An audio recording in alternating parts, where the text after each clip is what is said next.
Welcome to my presentation. This week I'll be talking about brand equity.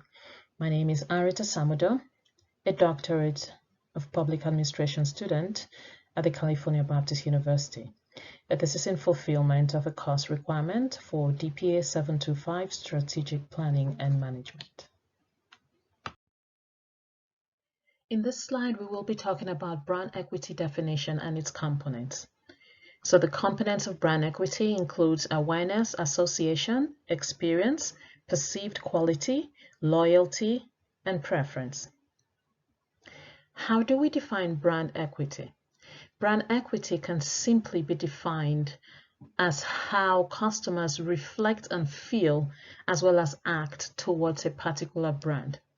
It includes that business, that organization fulfilling their promise towards their customers alongside maintaining business-customer relationship. In the components of brand equity, in discussing awareness, this is the first step to building a brand, which is creating awareness of the brand name in the minds of the customer. This could be through the logo, or how the company brand and products are being marketed by the marketers. It also includes how their advertisements in television, newspapers, and every other sources come across to the customer. The second one is the brand association. Customers relate to brand associations, and that would be with regards to the brand that they prefer. They interact with brands that allow such associations. Therefore, having a good brand association is as important as having a good sales and having references from customers who are satisfied. Such associations leverage the brand, and it gives a tough time to any competitor trying to enter the market. The third component is experience. Customers generally are satisfied, are calm, and are happy with brands that exude experience in their preferred market.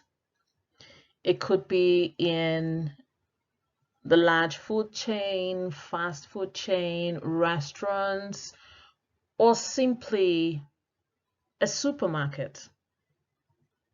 But a good experience tells that the customer would for sure stick to that brand. The next component is the perceived quality. In fulfilling brand promise, the key to fulfilling it is the quality of the product being presented to the customer. The customers tend to assess brands with other brands, which are their competitors. They look out for various things. It could be in the quality of the material, and the quality of the service, and the quality of the product. The next component is loyalty. So brand loyalty is a preference of a brand by the customer over similar products in the market. And this would result from repetitive sales, which would be the best way for referrals. And if a customer has a higher brand loyalty, it means that his marketing cost will be reduced because they'll spend less in advertising their products and rely more on the spread of their good brand by their customers. The last one is the brand preference. So the brand preference, being another component of brand equity, it can charge additionally for the same product. So take, for instance, there are two products which could be two pairs of shoes. They look alike. However, a particular brand is preferred to the other, either simply because it's been in the market for as long as it's been, or because it's had that consistency in its products, in using good materials for the shoe.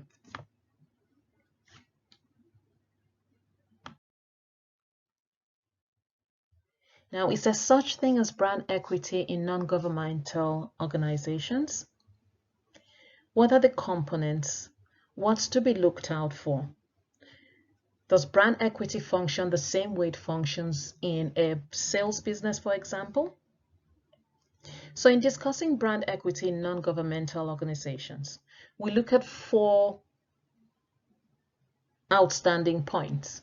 So we look at the consistency of the service, we look at the focus, we look at the trust, and the partnership. So these 4 variables are very important because consistency spells that this non-governmental organization is consistent in its service to its customer base, and by so doing, they increase their internal coordination throughout the organization and concentrate on external messages, letting the stakeholders know that they are consistent in providing the services that they have promised. In the terms of focus, it shows that this non-governmental organization sticks closely to their mission and vision, and that their operational focus over the time and across different areas is critical to drive their brand equity. In terms of trust, it is important that such strong brand positions itself, it raises visibility through messaging and its presence, and it promotes its organizational integrity by their actions. And partnership with the stakeholders, partnership with the local community. It does also build trust, and it enhances brand equity when these partners are selected on a basis of how fit they are to the mission of the non-governmental organization, and that they are all in partnership in doing and carrying out the mission of this organization.